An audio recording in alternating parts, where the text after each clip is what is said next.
రేపు ప్రారంభమైతే రేపటి నుండి చదవాలి ప్రియులారా. ఆ తరువాత ఈ 10 రోజులలో మనం చెయ్యాల్సిన వేరే పని ఏంటి? ఈ మొదటి 9 రోజులు ఎవరైనా ఉపవాసం పాటించదలిస్తే, जो लोग रोज़ा रखना चाहते हैं उनके लिए सुन्नत है वो रोज़ा रखे. ఈ 9 రోజులలో ఎవరైనా ఉపవాసం పెడితే ఉపవాసం పెట్టటం సున్నత్ ప్రియులారా. హజరతే హునైదా బిన్ ఖాలిద్ రదియల్లాహు తఆలా అన్హు రివాయత్ వస్తుంది, ప్రవక్త వారి భార్యలలో ఒక భార్య నుండి ఒక స్త్రీ హదీస్ ఉల్లేఖిస్తుంది. కాన రసూలుల్లాహి సల్లల్లాహు అలైహి వసల్లం యసూము 9 జుల్హిజ్జా. ప్రవక్త సల్లల్లాహు అలైహి వసల్లం వారు 3 ఉపవాసాలు ఖచ్చితంగా పాటించేవారు. మొదటి ఉపవాసం ఏంటి? కాన రసూలుల్లాహి సల్లల్లాహు అలైహి వసల్లం యసూము 9 జుల్హిజ్జా. జుల్హిజ్జా మాసములో 9 రోజులు. ఆషురా, ఆషురా ఉపవాసం ముహర్రం 10వ తారీఖున. ప్రతి నెలలో 3 రోజుల ఉపవాసాలు ప్రవక్త వారు పాటించేవారు. దీన్ని బట్టి మనకి తెలిసిన విషయం ఏమిటి?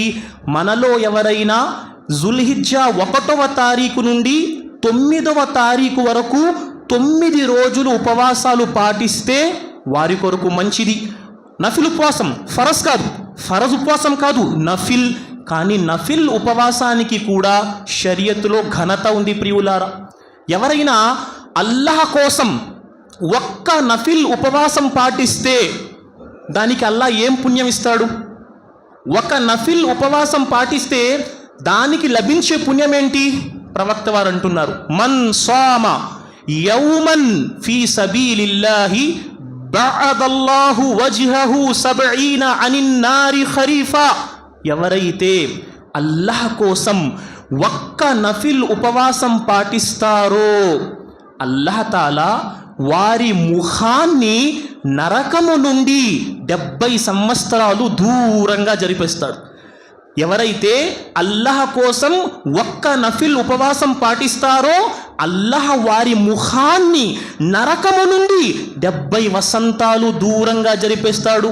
అయ్యా, మేము 9 రోజులు ఉపవాసం పాటించలేమయ్యా, ఒక రోజైతే పాటిస్తాం. అది ఏ రోజు?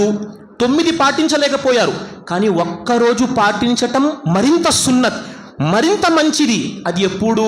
అరఫా రోజు పండుగ. ఇన్షాల్లా 17వ తారీఖు అయితే 16వ తారీఖు పండుగకు ఒక రోజు ముందైనా కనీసం అరఫా ఉపవాసం పాటించాలి. సుబ్హానల్లా. అరఫా దినం ఎంత ఘనమైన దినమో మీకు తెలుసా ప్రియులారా?